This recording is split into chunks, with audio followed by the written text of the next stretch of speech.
ሰላም እንደምን አላችሁ ተማሪዎች እና ሌሎችም አድማጮች። ዛሬ ደግሞ ሂስትሪ ግሬድ 12 ESSLCE ኩዌስችን ወይም የማትሪክ የኢንትራንስ ኤግዛም ጥያቄዎችን የ2016 ኢንትራንስ ኤግዛም የተወሰነውን ጥያቄ እንሰራለን። ከፋፍለን ሙሉን እንሰራለን። የ2015ቱንም እንቀጥላለን፣ የ2014ቱንም እንቀጥላለን። እናንተ ሰብስክራይብ አድርጉትና የደውሉን ምልክት እንትን በሉት። በየጊዜው የፕሌይሊስት ላይ ገብታችሁ የግሬድ 12 ብላችሁን ስትሉ ታገኙታላችሁ። ሌላው እያንዳንዱን ጥያቄ ፉሊ ኤክስፕሌን እናደርጋለን። ፉሊ ኤክስፕሌን እያንዳንዷን ምርጫ ማለት ነው። ፉሊ ኤክስፕሌን እናደርጋለን። ስለዚህ በደንብ ተከታተሉት፣ ይጠቅማችኋል። ለኢንትራንስ ኤግዛም ዝግጅት ብቁ እንድትሆኑ ያደርጋችኋል ብዬ ገምታለሁ። ስለዚህ ተከታተሉት። እያንዳንዷን ጥያቄ እያንዳንዷን አማራጭ ኤክስፕሌን እናደርጋለን። ሂስትሪ አይታችሁት ከሆነ ጥያቄዎቹ ረዣዥም ናቸው፣ ምርጫዎቹም እንደዚሁ። ይሄ የሚያሳየው ምንድነው?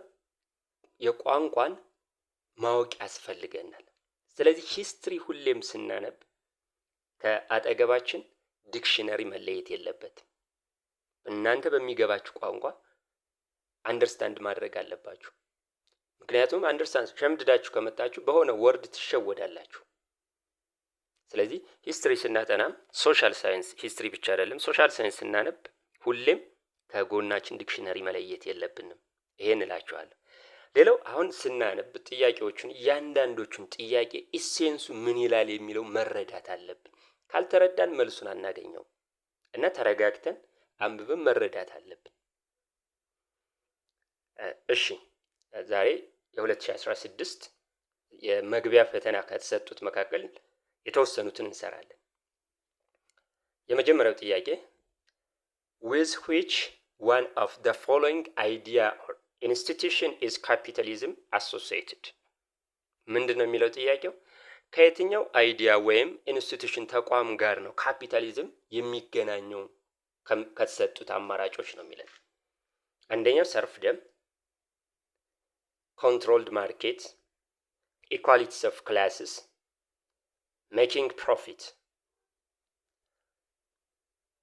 እናንተ ሞክሩ፣ አብረን እንሰራዋለን።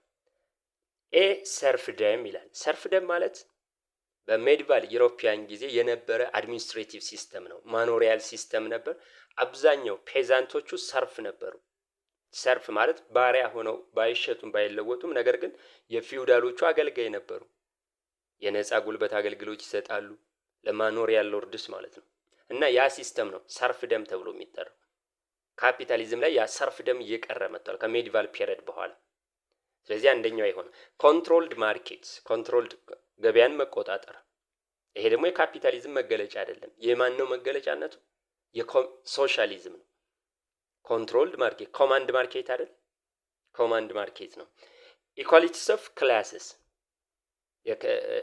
ክላሶች ኢኳሊቲ፣ በማህበረሰቡ መካከል ኢኳሊቲ ክሬት ማድረግ። ይሄም አይደለም። ኢኳሊቲው እንዲጠብ የሚያደርገው አሁንም ይሄም የሶሻሊዝም አይዲያ ነው። ሜኪንግ ፕሮፊት ዲስ ኢዝ ዲ አንሰር። ካፒታሊዝም አንደኛው አይዲያው ሜኪንግ ፕሮፊት ነው። አንድና አንድ ትርፍ ማግኘት ነው ማለት ነው። ስለዚህ the answer is D።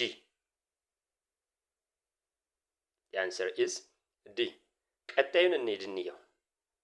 ሁለተኛው ጥያቄ what was the fundamental organizational changes that led to the industrial revolution? ፋንዳሜንታል የሆነ ኦርጋናይዜሽናል ቼንጅ ወደ ምን ሊድ ያደረገ? ወደ ለኢንዱስትሪያል ሪቮሉሽን። ዋና ፋንዳሜንታል ቼንጅ ወይም ለውጥ የትኛው ነው ወደ ኢንዱስትሪያል ሪቮሉሽን እንዲገባ ያደረገው?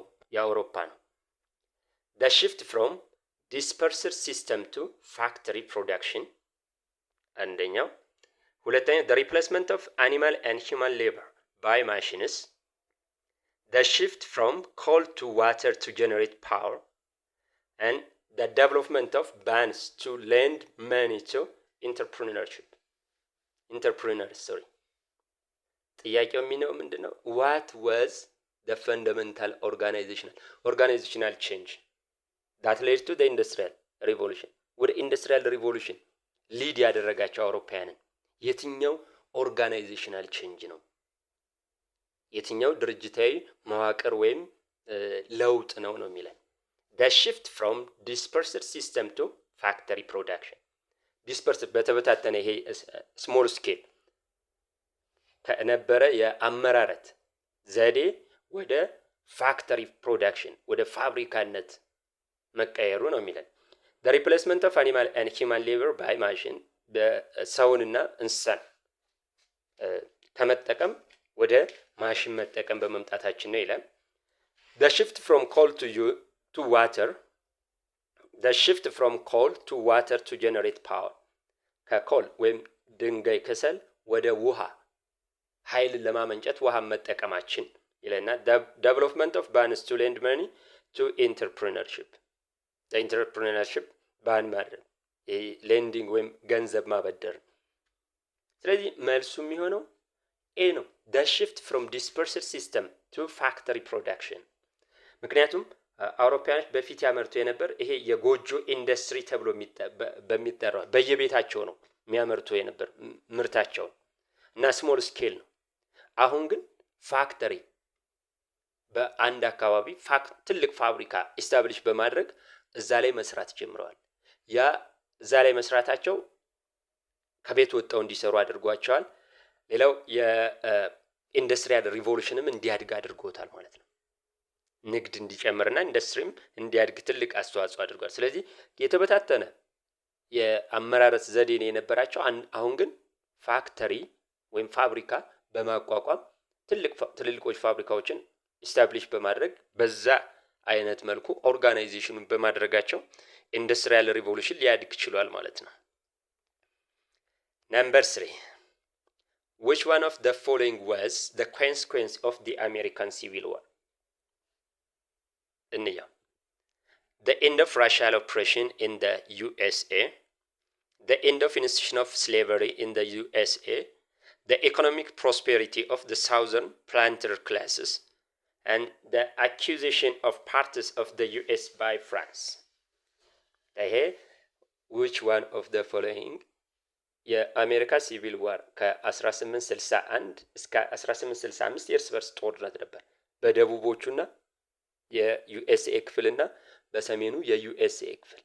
ሰሜኑ የዩኤስኤ ክፍል ኢንዱስትሪያላይዝድ የሆነ ነው፣ ካፒታሊዝም ነው። የደቡቡ ደግሞ አግሪካልቸር ኢኮኖሚ እንዲስፋፋ የሚፈልግ አግሪካልቸራል ኢኮኖሚ ነው፣ የሰሜኑ ኢንዱስትሪ። ስለዚህ ሜጀር ካሉት የትኛው ነው ትክክለኛው? የአሜሪካን ሲቪል ዋር ኮንሲኩዌንስ ወይም ሪዛልት ነው የሚለው ከጦርነቱ በኋላ the end of racial oppression in the USA ይሄ በዘር ኦፕሬስድ ማድረግ ወይም ራሻል ዲስክሪሚኔሽን ኢንድድ ሆኗል ነው የሚለን አሜሪካ ላይ። ይሄ አልሆነም። እስከ 1960ዎቹ ኢቭን ጥቁሮቹ መመረጥም አይችሉም። ሁለተኛው the end of institution of slavery in the USA ይሄ ትክክል ነው። ስሌቨሪ ኢንድድ ሆኗል በህገ መንግስቱ። ባሪያና የባሪያ ንግድ ባን ተደርጓል፣ ተከልክሏል ኦፊሻሊ ማለት ነው። በህገ መንግስታቸው ተከልክሏል። ነገር ግን ራሻል ዲስክሪሚኔሽን ግን ቀጥሏል። የዘር መድሎ ግን ቀጥሏል። አሁን እንዳልኳችሁ የጥቁሮቹ መመረጥም አይችሉም ነበር። the economic prosperity of the southern planters class ሳውዘርኖቹ አግሪካልቸር የሚፈልጉ ናቸው። አግሪካልቸራል ፕላንቴሽን የነሱ ኢኮኖሚ እንዲያድግ ብልጽግና እንዲያመጣ አድርጓል። ይሄ አይደለም፣ ኢንዱስትሪ ነው እንዲስፋፋ የሆነ። ዩኒየኒስቶቹ ናቸው የሰሜኖቹ ያሸነፉ። ኢንዱስትሪያላይዝዱ ካሸነፉ በኋላ የአሜሪካ ኢኮኖሚ አድጓል፣ ኢንዱስትሪ ተስፋፍቷል። ሌላኛው the accusation of parts of the US by France ፈረንሳይ some parts of USን ወስዳለች ነው የሚለው። ይሄም አልነበረም፣ ውሸት ነው። እንደውም ፈረንሳይ ታግዝ ነበር ለአሜሪካን ይሄ የሲቪል ዋር ሳይሆን ኢንዲፔንደንስ እንትኑ ላይ ነው ፈረንሳይ ስታግዝ ነበር። ስለዚህ ይሄ ስህተት ነው። መልሱ the end of ኢንስቲትዩሽን ባሪያና የባሪያ ንግድ ኦፊሻሊ ተከልክሏል ማለት ነው። አራተኛ what was the major consequences of the second Balkan war? ባልካን ምስራቅ አውሮፓ ላይ የሚገኙ ህዝቦች ናቸው። እነ ግሪክ፣ ሰርቢያ፣ ሞንቴኔግሮ፣ እነዚህ መቄዶኒያም የባልካን ስቴቶች ናቸው። ስለዚህ ሁለት ጦርነቶችን አካሂደዋል በ1912 እና 13 ማለት ነው። ስለዚህ ሰከንዱ በ1913 የተደረገው ነው። የትኛው ነው? what was the major consequence? የሁለተኛው የባልካን ጦርነት ሜጀር ኮንሲኩዌንሱ የትኛው ነው የሚለው the deepening of hostility between Austro-Hungary and Serbia over territorial claims. ሁለተኛ the forced withdrawal of the Ottoman Turkish from all its European territory. ሶስተኛ the emergency of conflict between the emerging Balkan nationalism and the Ottoman Turkey. The emergency of several countries such as Greek as an independent nation. የትኛው ነው ሰከንድ ባልካን? የ1913ቱ ማለት ነው። ሰከንድ ባልካን ጦርነት እንያቸው። the deepening of hostility between Austro-Hungary and Serbia over territory. ግዛት ይገባኛል ምክንያት አውስትሮ ሃንጋሪ እና ሰርቢያ ጠላትነታቸው ዲፕ ሊሆን ችሏል ወይም ስትሮንግሊ በጠላትነት መፈላለግ ጀምረዋል መታየት ጀምረዋል ነው የሚለን። ሁለተኛው the forced withdrawal of the Ottoman Turkey from all its European ሁሉም ግዛቷ ላይ ኦቶማን ቱርክ ቅኝ ግዛት ከያዘቻቸው የአውሮፓ ግዛቶች በኃይል እንድትወጣ ተደርጓል ነው የሚለን። the emergency of conflict between emerging Balkan nationalism and Ottoman Turkey. በኦቶማን ቱርክ እና በባልካን ናሽናሊዝም ወይም በባልካን ናሽናሊስት ስቴቶች ግጭት በኦቶማን ቱርክ እና በባልካኖች ግጭት እንዲፈጠር አድርጓል ነው የሚለን። the emergency of several countries such as Greek as an independent state. የተለያዩ several ስቴቶች ብዙ ስቴቶች ኢመርጅድ መሆን ወይም መመስረት ጀምረዋል። ለምሳሌ ግሪክ ይለናል አን ኢንዲፔንደንት ሉዓላዊ ሀገር ሆነው ነው የሚለን። መልሱ ኤ ነው። the deepening of hostility ጠላትነት ሆስቲሊቲ ማለት ጠላትነት በማንና በማን በአውስትሮ ሃንጋሪ እና በሰርቢያ ኦቨር ቴሪቶሪ በግዛት ይገባኛል ማለት ነው። በማን ነበረ?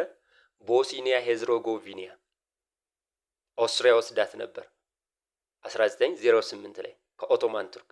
ደን ሰርቢያ ነፃ ከወጣች በኋላ ያን ክሌም ማድረግ ጀምራለች ነፃ እንዲወጡ ቦስኒያ ሄርዞጎቪና ለመጀመሪያ ዓለም ጦርነት ምክንያትም ይሄ ነበር በሰርቢያና በኦስትሮ ሃንጋሪ የነበረው ጦርነት።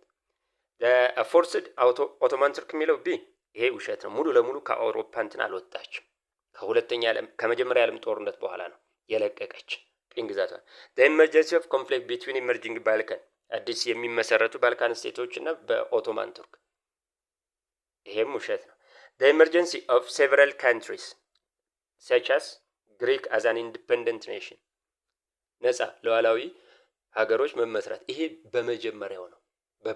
የባልካን የመጀመሪያው ጦርነት የ1912 ነው። በባልካን ስቴቶች እና በኦቶማን ቱርክ መካከል ማለት ነው። በኦቶማን ቱርክ መካከል የነበር። ስለዚህ የተለያዩ ስቴቶች ነፃ እንዲሆኑ አድርጓል። ለምሳሌ ግሪክ ይሄ የመጀመሪያው። ሁለተኛው ጦርነት ግን በባልካን ስቴቶች መካከል ነው። አምስተኛ which one of the following innovation contributed to the success of European imperialism in the late 19th century? የትኛው ኢኖቬሽን ነው ለአውሮፓውያን ኢምፔሪያሊስት በ19ኛው መቶ ክፍለ ዘመን ሰክሰስ እንዲሆኑ ያደረጋቸው ምክንያት ይለናል። the discovery of cement for building efficient road ሲሚንቶ መፈልሰፉ ለኤፊሽንት ለሆነ ሮድ መስሪያ አገልግሏቸዋል ነው የሚለን።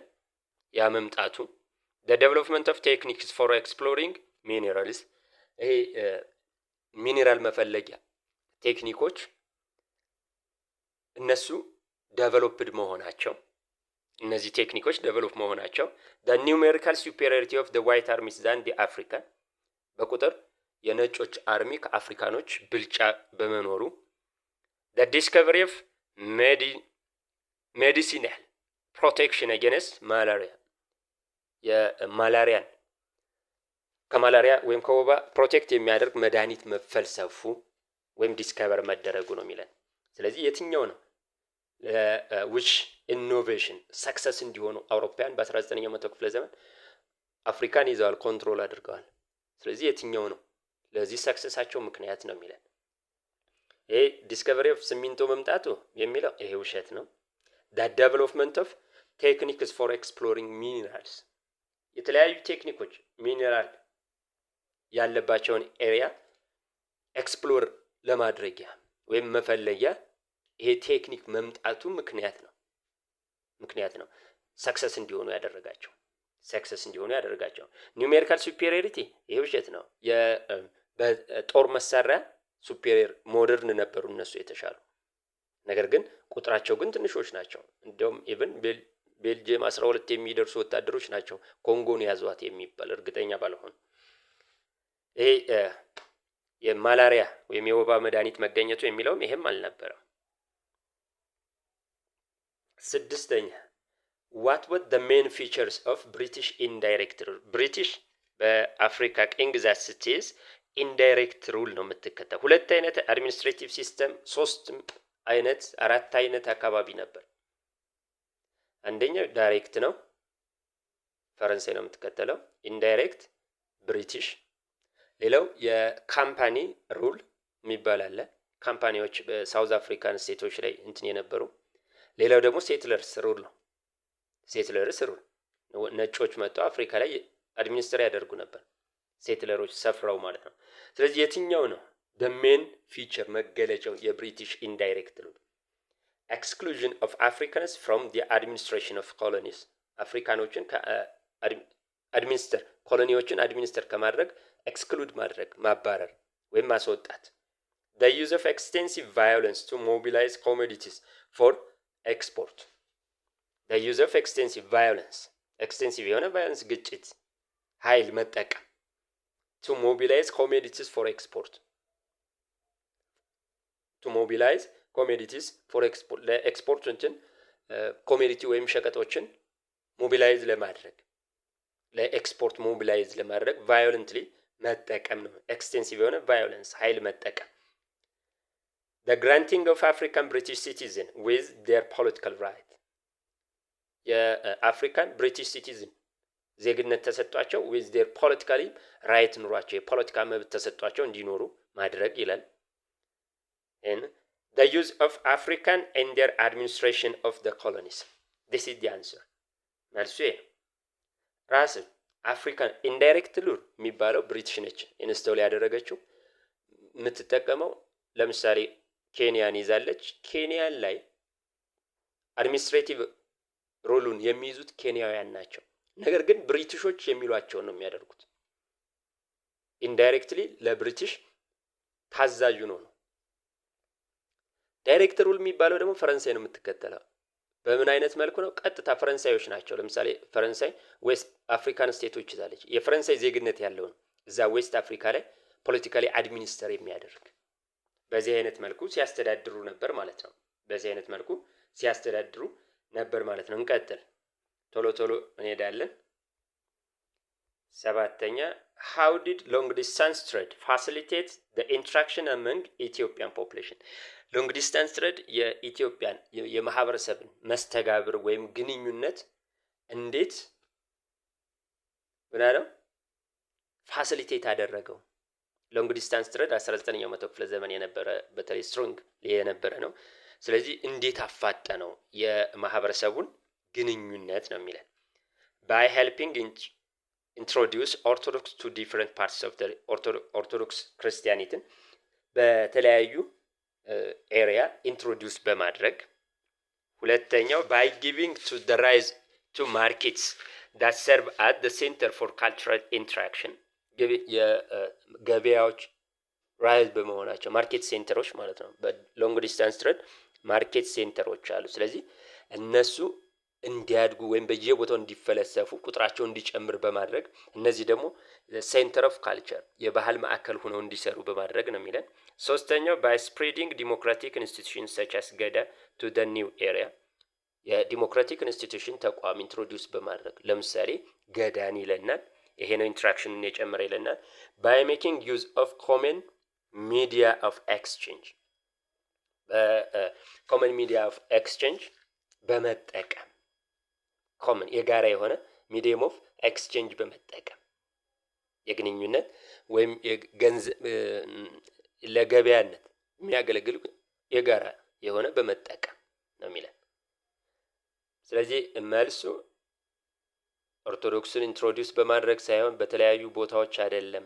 ባይ ጊቪንግ ቱ ዘ ራይዝ ቱ ማርኬትስ ገበያዎች በየቦታው እንዲፈለሰፉ በማድረግ ወይም እንዲመሰረቱ በማድረግ እና እነዚህ ገበያዎች ደግሞ ሴንተር ኦፍ ካልቸራል ኢንትራክሽን ሆኗል። እነዚህ ማርኬት ሴንተሩ የካልቸራል ኢንትራክሽን።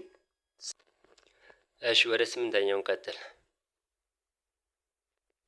ዋይ ኤምፔረር ቴዎድሮስ ዘ ሰከንድ ሞደርናይዜሽን አቴምፕት ዲድ ፌል ቢካዝ ይልና ለምንድን ነው የኢምፔሪየር ቴዎድሮስ ሞደርናይዜሽን አቴምፕቱ ወይም ሙከራው ፌል የሆነው ነው የሚለን።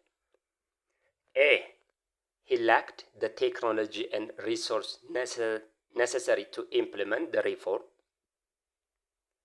ሁለተኛ he tried to simplify copy western institution rather than adopt them into the local conditions. C he angered the European powers who could have helped him. D the British opposed his reforms, fearing he would create a strong Ethiopian state. የአፄ ቴዎድሮስ ሞደርናይዜሽን በኢትዮጵያ የጀመረው እሱ ነው። ከ1855 እስከ 68 የነበረ ነው። ለምን ፌል ሆነ ነው ምክንያቱም ይለናል። he lacked the technology and resource necessary to implement. ይሄ አይደለም። ሁለተኛው ቢ ነው። the answer is B. he tried to simply የዌስተርን ኢንስቲትዩሽኖችን ኢትዮጵያ ላይ ኢንስቶል ለማድረግ ነው። ዳይሬክትሊ ወደ ሀገራዊ ኮንቴክስት ሳይቀይር የሞከረው ማለት ነው። ይሄ ፌል እንዲያደርግ ትልቁ ምክንያት ሆኖበታል ማለት ነው።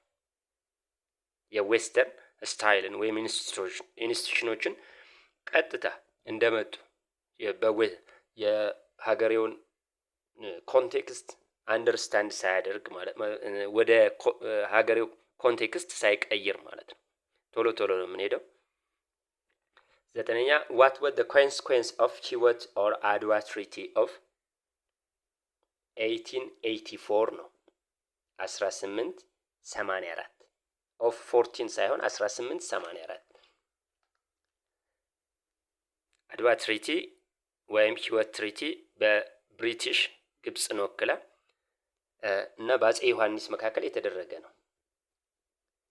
ሪተርን ኦፍ ማሳዋ ቱ ኢትዮጵያ፣ ኢትዮጵያስ ሆስቲሊቲ ዊዝ ማህዲስት ሱዳን፣ ኢትዮጵያን ኮንትሮል ኦቨር መተማ፣ ኮንቲኒስ ኢትዮጵያን ዋር ዊዝ ኢጅፕት። ቺወት ትሪቲ በ1884 እዚህ ጋር ጽሁፍ ላይ ያለው 14 የሚለው አልጽፍልኝ ስላለ ነው እንትኔ። ደ ሪተርን ኦፍ ማሳዋ ቱ ኢትዮጵያ አልተመለሰም። ምንድነው ስምምነቱ የነበረ? አድዋ ትሪቲ ወይም ቺወት ትሪቲ ግብፅ ቦጎስን ልትለቅ በምጽዋ በኩል ደግሞ ኢትዮጵያ እንደፈለገች የምጽዋን ወደብ ልትጠቀም ነው።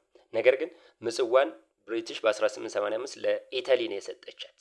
ኢትዮጵያን ሆስታይል ዊዝ ማህዲስት ሱዳን። ዲ አንሰር ኢዝ ቢ። ምክንያቱም ኢትዮጵያ የተስማማችው ምንድን ነው? ግብፅ ቦጎስን ስትለቅ ምጽዋን እንትን ስትልላት በሱዳኖች ሳንዱች የሆኑ ወይም ሊገደሉ የደረሱ የግብፅ ወታደሮች አሉ። በኢትዮጵያና በሱዳን ደንበር ያሉ ማህዲስቶች ግብፅ ከ1821 ጀምሮ ሱዳንን ይዛ ነበር። በ1880ዎቹ ግን ማህዲስቶች ናሽናሊስቶች ሱዳኖች ግብጾችን ማስወጣት ጀምረዋል። ስለዚህ በጦርነት አሸንፈው በኢትዮጵያ ደንበር ላይ ምን አድርገዋቸዋል? ትራፕ ሆነዋል፣ ታግተዋል። መትረፍ የሚችሉት በኢትዮጵያ ደንበር አድርገው ሲሄዱ ብቻ ነው ኢትዮጵያ ግዛ። በዚህም በ1885 ሁፊት ከተባለ ቦታ ላይ አሉላን ልኮ አጼ ዮሐንስ አሸንፎ ግብጾች እንዲሄዱ አድርጓል። ይሄ ምን አድርጓል? ከማህዲስቶች ጋር ጠላት እንዲሆኑ ኢትዮጵያን ሆስቲሊቲ ማለት ጠላት ማለት ነው። ከማን ጋር? ከማህዲስቶች። በ1889 ጦርነት ገጥመው አጼ ዮሐንስን እንዲገሉ ታስችሏል ማለት ነው። አስረኛው what was the significance of Battle of ሰገሌ of 1960 in Ethiopian politics? Battle of ሰገሌ የራስ ሚካኤል ኦፍ ወሎ ወይም ንጉስ ሚካኤል ኦፍ ወሎ እና የሸዋን ፎርስ ያደረጉት ጦርነት ነው።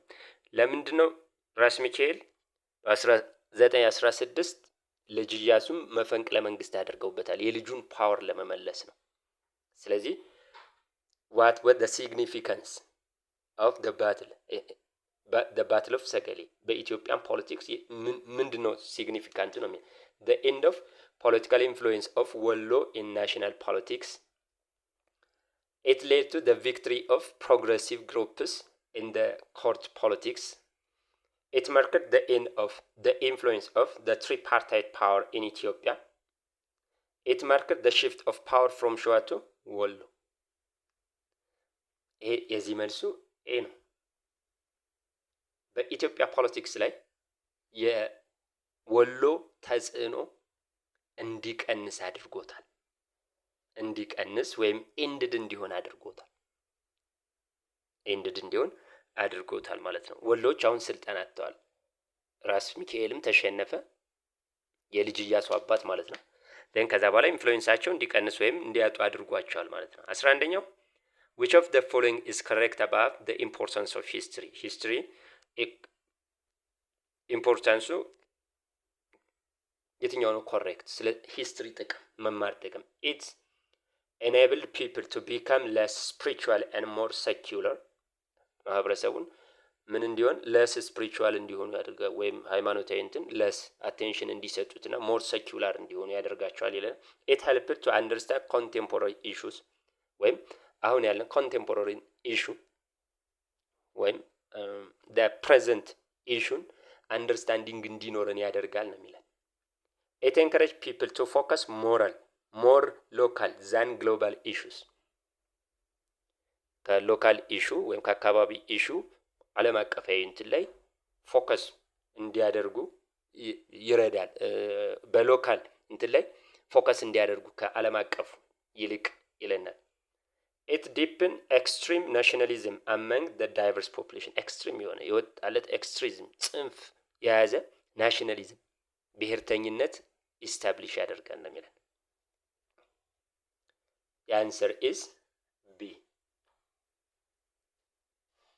it helps to understand the present situation። አንደኛው to know the past ነው። ሁለተኛው to understand the present ወይም contemporary ማለት ሞደርን ኮንቴምፖራሪ ማለት የአሁን ዘመናዊ ማለት ነው። ስለዚህ የፕሬዘንት ኢሹን አንደርስታንዲንግ እንዲኖረን አሁን ስለ አሁኑ አንደርስታንዲንግ እንዲኖረን ይፈጥራል ማለት ነው። 12ኛ which one of the following is correct according to the scientific theory of human evolution? ሁለት ቲዮሪዎች አሉ አይደለም በሂውማን ኢቮሉሽን፣ ክሬሽኒስት ቲዮሪ እና the scientific theory። ስለዚህ ከሳይንቲፊክ ቲዮሪ ጋር ተያይዞ ኮሬክት የሆነው የትኛው ነው የሚለን። the earliest human species originate in Africa and spread out to the other continent። earliest ወይም ቀደም የሂውማን ስፒሾች ዘሮች ከአፍሪካ ተነስተው ወደ ሌላው የዓለም ክፍል ተሰራጭተዋል ነው የሚለን። the major difference among the various hominid species in terms of height and weight። ሜጀር ዲፍረንሳቸው በሆሚኒድ መካከል according to scientific view የኤርሊስት ሂውማን ስፒሽ ሆሚኒድ ነው። ስለዚህ ዲፍረንሳቸው በሃይትና ዌይት ነው፣ በቁመትና በክብደት ነው ሜጀር ዲፍረንሳቸው ይለናል። it is by the type of iron that they made that we differentiate among ሆሚኒዶች ከአይረን ታይፕ ኦፍ አይረን የተሰሩ ማቴሪያሎችን በእነዛ ነው የሚለን ዲፈረንሺየት የምናደርጋቸው። ሆሚኒዶች እንትን አይሰሩም ነበር አይደለም። ጂነስ ሆሞ ነው ማቴሪያል መስራት የጀመረው፣ እሱም ከድንጋይ ነው። the different hominid species in Africa descended from Lucy ሁሉም የተለያዩ የሆሚኒድ ስፒሾች ዝርያዎች ዲሴንደንትነታቸው ከሉሲ ነው፣ ከሉሲ የመጡ ናቸው ነው የሚለን። የሉሲ ዲሴንዳንቶች ተከታዮች ወይም ዘሮች ናቸው ነው የሚለን። ስለዚህ መልሱ የሚሆነው ማን ነው? the answer is A። ሁሉም earliest species of human species ከአፍሪካ ተነስተው ነው ወደ ሌላው የዓለም ክፍል እንትን ያሉት የተሰራጩት ማለት ነው። 13ኛው what was the Ethiopian state that had emerged immediately before Aksum? ከኢትዮጵያን ስቴቶች መካከል immediately before አክሱም የተመሰረተች ማናት ነው የሚለን። ዳማት፣ ዳሞት ኖት ዳማት፣ ሐውልቲ፣ አዱሊስ፣ ዳማት። immediately the answer is ዳማት ኖት ዳሞት። ዳሞት የሜዲቫል ስቴት ነው፣ ሜዲቫል ስቴት ነው። to which language superfamily do the Omotic language belongs? ኦሞቲክ ላንጉጅ ከየትኛው የአራት አሉ በአፍሪካ ሱፐር ፋሚሊዎች ከየትኛው ነው የሚመደበው ነው የሚለን። ከየት ነው? ከአፍሮ ኤዥያቲክ ነው። ኢትዮጵያ ውስጥ የሚነገሩ ቋንቋ ኩሸቲክ፣ ኦሞቲክ እና ሴሜቲክ አፍሮ ኤዥያቲክ ነው። ኢትዮጵያ ውስጥ ብቻ ነው የሚነገረው ኦሞቲክ፣ ኦሞ ቫሊ አካባቢ ማለት ነው። 15ኛው which one of the following technologies enable ancient Egyptian to produce large surplus and maintain enduring state? ከፍተኛ የሆነ ፕሮዳክሽን እንዲያመርቱና የጸና ስቴት እንዲመሰረቱ ያደረጋቸው የትኛው ቴክኖሎጂ ነው ነው የሚለን። አንደኛው ቢልዲንግ ፒራሚድስ፣ ፒራሚድ ቢልዲንግ ቴክኖሎጂያቸው፣ ኢንቬንቲንግ ሄሮግራፊክስ ያጻጻፍ ስልታቸውን ሄሮግራፊክስ እሱን ኢንቬንት ማድረጋቸው ነው ስትሮንግ ስቴት እንዲመሰርቱ ያደረጋቸው ነው የሚለን። ኮንስትራክቲንግ ኢሪጌሽን ካናልስ የመስኖ ኢሪጌሽን ካናሎችን መስራታቸው። the art of mummification mummification ማለት የፕሪዘርቪንግ ዳይድ በዲስ የሞተን እንትን ለብዙ ሰዓት እንዲቆይ ማድረጊያ ዘዴያቸው ነው። የትኛው ነው አሁን? ኮንስትራክሽን the construction of irrigational canal በኢሪጌሽን ወይም የመስኖ ካናሎችም ቦዮቹን መስራታቸው የጸናች ስቴት እና ሰርፕለስ ፕሮዳክሽን ወይም ብዛት ያለው ምርት እንዲያመርቱ አስችሏቸዋል ማለት ነው። 16ኛው which one of the following is correct above the pre-colonial American civilization? ኮሎኒያሊዝም ከመምጣታቸው ከ16ኛው መቶ ክፍለ ዘመን በፊት የኤንሸንት ስቴቶች አሉ አሜሪካ ላይ ኢንካ፣ ዜቲክ፣ ማያ ተብለው የሚጠሩ አይደለም። ስለ እነሱ ነው የሚጠየቀኝ። ስለዚህ ኮሎኒያሊዝም ወይም እነ ስፔን አውሮፓውያኖች ከመሄዳቸው በፊት የትኛው ነው ስለ ፕሪ ኮሎኒያል አሜሪካን ሲቪላይዜሽን ኮሬክት የሆነው ነው የሚለን። ትክክለኛው they all achieved high standard of urban development and high rates of city structure።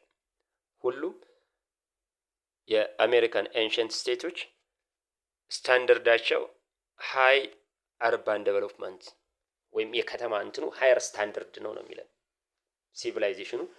ከዛ በተጨማሪ ሃይ ሬትስ ኦፍ ሲቲ ስትራክቸር ወይም ከፍተኛ የሆነ የከተማ ማለት ወጥ የሆነ ፕላንድ የሆነ ስትራክቸር አለው ነው የሚለን።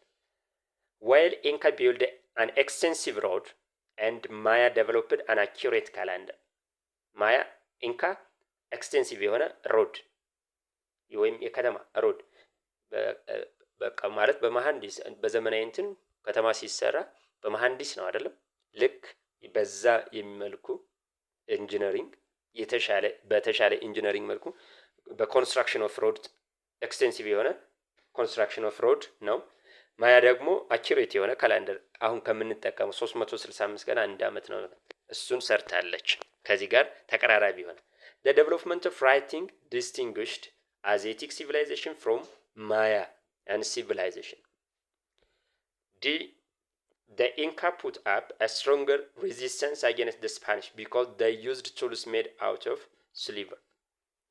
ሶስተኛ the development of writing distinguish Asiatic ከሌሎቹ civilization writing develop ማድረጓ ይለያታል ይለናል። the Inca put ኢንካዎች stronger resistance strongly ወይም በኃይለኛው ስፓኒሾችን ሪዚስት አድርገዋል። ምክንያቱም ይለናል because they used tools made out of ከስሊቨር የሚሰራ ቱሎችን በመጠቀማቸው ነው የሚለው። መልሱ ሊሆን የሚችለው ወይም የሚሆነው ቢ ነው። ኢንካ የምትታወቀው በሮድ ኮንስትራክሽን ነው። አዜቲክ ደግሞ በማያ ደግሞ በአኪሬት ካላንደር ነው። ስለዚህ ይሄኛው ፕሪ ኮሎኒያል አሜሪካን ሲቪላይዜሽን ትክክል ነው ማለት ነው። ነምበር 17 to which power did Aksum eventually lose control over the Red Sea trade?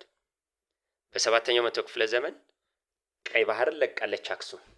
ስለዚህ ለየትኛው ኃይል ነው የለቀቀች ነው የሚለን? ሙስሊም አረብስ፣ ማምሉክ ኢጂፕት፣ ኦቶማን ተርኪ፣ ሳፋቪድ ፐርሺያንስ? የትኛው ነው? መልሱ ሙስሊም አረቦች ናቸው። እስልምና ከተነሳ በኋላ ስፓኒሽን ጀምረዋል።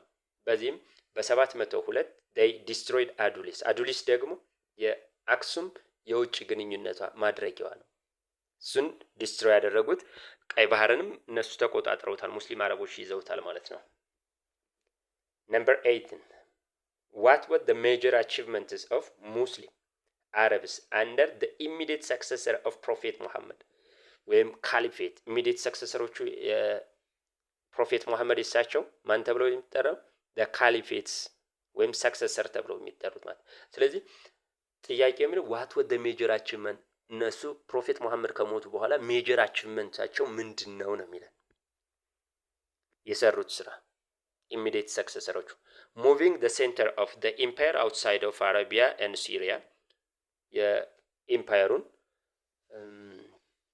ሴንተር ወይም ማዕከል ዋና ከተማ ከአረብና ከሶሪያ ውጭ እንዲሆን ማድረግ ይለና the capture of Medina and selection as religious center፣ መዲናን ተቆጣጥረው የሃይማኖት ማዕከል አድርገዋታል ነው የሚለን።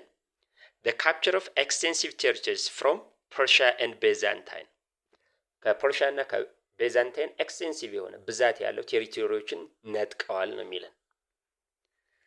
ሌላኛው the opening of trade routes connecting Arab with India፣ አረብን ከኢንዲያ የሚያገናኝ የንግድ መስመር ኦፕን ማድረግ ወይም መክፈት።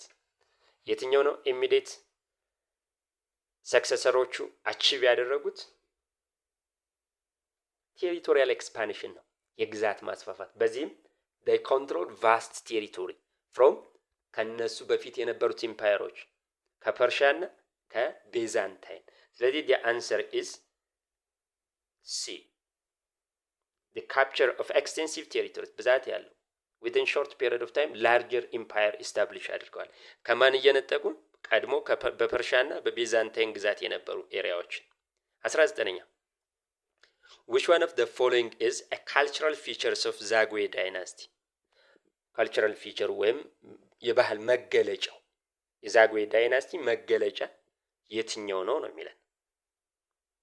አንደኛው the continuation of Christianity as official state religion፣ the continuation of Christianity as official state religion, the use of Agaw language for both court and state religion, the shift of pilgrimage from the Holy Land to Lalibela, and D is the development of rules about the royal succession። የትኛው ነው የዛግዌ ዳይናስቲ? ዛግዌ ዳይናስቲ ማለት አክሱምን ተክቶ የመጣው ነው። ከ1150 እስከ 1270 በመራ ተክለ ሃይማኖት ወይም መራራ ተብሎ በሚጠራ ላስታ አካባቢ የተመሰረተ ነው። ስለዚህ የትኛው ነው መገለጫው ነው የሚለው መልሱ ኤ ነው። ክርስትናን ቀጥሏል አይደለም? ክርስትና ኦፊሻል ሪሊጅን እንዲሆን አድርጓል። ዲ የሚለው the development of rules about royal succession፣ እንዲሁም ለውድቀታቸው ምክንያት ሩል የሰክሴሽን ወይም የስልጣን አንድ ንጉስ ሲሞት እንዴት ቀጣዩ መውረስ አለበት የሚለው ህግ የላቸውም ነበር። ሶሎሞኒክ ዳይናስቲን አሻሽለዋል። አምባገሸንን ሮያል ፕሪዝን ኢስታብሊሽ በማድረግ ማለት ነው። አገውኛ ቢሚለው the use of አገው ይሄ ውሸት ነው። the shift of pilgrimage፣ እንዲሁም ፒልግሪሜጅ ማለት መንፈሳዊ ጉዞ ማለት ነው። መንፈሳዊ ጉዞ ከኢየሩሳሌም ወደ ላሊበላ እንዲሁም ጨምሮ ነበር ወደ ኢየሩሳሌም ወደ ኢየሩሳሌም ይሄ በየዓመቱ የሚደረግ መንፈሳዊ ጉዞ ጨምሮ ነበር። ስለዚህ የኤ ነው መልሱ። ክርስትና ኦፊሻል ሪሊጅን። 20ኛው እና የመጨረሻው why did medieval Ethiopian Christian kingdoms rely on mobile courts? because ምንድነው የሚለው ጥያቄው? ሜዲቫል ኢትዮጵያን ክርስቲያን ነገስታቶች ለምንድነው በሞባይል ወይም ፐርማነንት ካፒታል ሲቲ ያልነበራቸው? ሪሌይ ማለት በጥገኝነት ማለት ነው። ፐርማነንት ካፒታል አልነበራቸው። ሞባይል ካፒታል ለምንድነው በዚህ አይነት ሲስተም ሲመሩ የነበር ነው የሚለን። አንደኛው the tradition of permanent capital did not familiar before ፐርማነንት ካፒታል ኢስታብሊሽ የማድረጉ ከክርስቲያን ኪንግደሞቹ በፊት የነበሩት ሰዎች ፋሚሊያር አልነበረም ወይም የተለመደ አልነበረም። ፐርማነንት ካፒታል ሲቲ ማለት ነው። ቢ movable capital made it possible to administer a vast empire easily ይሄ ሙቨብል ወይም ሞባይል ካፒታል ቫስት ኢምፓየር ስለነበራቸው ያን ኢፌክቲቭሊ አድሚኒስተር ለማድረግ ይጠቅማል ነው የሚለው። ሲ ፐርማነንት ካፒታልስ ዌር ኢዚ ታርጌት ፎር አታክ ባይ ዘ ሰብጀክት ፖፑሌሽን ፐርማነንት ካፒታል ወይም ቋሚ ዋና ከተማ ሴንተር ማድረግ ለአታክ ያጋልጣል፣ ለጥቃት ያጋልጣል በሚል ነው የሚለው። ዲ the empire lacks material to construct permanent settlement ማቴሪያሎች ያጥሩታል ፐርማነንት ሴትልመንት ወይም ቋሚ ዋና ከተማ ኤስታብሊሽ ለማድረግ ነው የሚለው። መልሱ ሊሆን የሚችለው አሁን ሶሎሞኒክ ዳይናስቲ በሁለት ነገር ነው እንትን የሚለው ቴሪቶሪያል ኤክስፓንሽን እና ሞባይል ካፒታል መገለጫዎቹ ናቸው። ለምንድን ነው ሞባይል ካፒታል የሚያደርገው? አንደኛው የማገዶ እንጨት ለማግኘት ምግብ ፉድ። ለምሳሌ እዚህ አካባቢ ድርቅ ከሆነ ጦሩን ወታደሮቹን ይዞ ነው ንጉሱ ወደ ሌላ አካባቢ ጎንደር አካባቢ ድርቅ ከሆነ ወደ ወሎ አካባቢ ይሄዳል ማለት ነው ወታደሮችን። ስለዚህ ሰርፕለስ ፉድ ያለበት ላይ ይኖራል ማለት ነው። ሌላኛው ቴሪቶሪያል ኢንቴግሪቲ የግዛት አንድነቱን ሌላ የውጭ ሀገር መጥቶ የሚወራው ስጋት ካለ ይሄዳል ማለት ነው ጦሩን ይዞ። ሶስተኛው እና መልስ የሚሆነው ደግሞ it was vast territory ስለነበር ኤፌክቲቭሊ አድሚኒስተር ለማድረግ ነው። ኤፌክቲቭሊ አድሚኒስተር ለምሳሌ ወሎ አካባቢ ግጭት ተነሳ ወይም አማጺ ተነሳ ቢባል ጦሩን አንቀሳቅሶ ወሎ አካባቢ ሄዶ ንጉሱ ይሰፍራል ማለት ነው። በዚህ ምክንያት የፐርማነንት ካፒታል ሳይኖራቸው እስከ 1636 ጎንደር እስክትሆንበት ድረስ ቆይተዋል ማለት ነው እንጂ ደግሞ the tradition of permanent capital did not familiar ወይም የተለመደ አይደለም። የተለመደ ነው። በአክሱም ጊዜ አክሱም ነበረች፣ በዛጉዌ ጊዜ ላሊበላ ነበረች። ስለዚህ ይሄ ፎልስ ነው የሚሆነው። the answer is B። እሺ ለዛሬው ተማሪዎች እንግዲህ ሂስትሪ የ2016 የሲኤልሲ ኩዌስችን ነው። የግሬድ 12 ነው፣ ፓርት 1 ነው። ፓርት 2ን ቀጥልላችኋለሁ። የ2014ን በሚቀጥለው እንትንልላችኋለሁ። እናንተ መከታተል አለባችሁ። Part 1. Thanks for your listening. And if there is any question and comment, please write on the comment side. I will immediately respond. ስላዳመጣችሁኝ በጣም ነው የማመሰግነው። መልካም አዳር።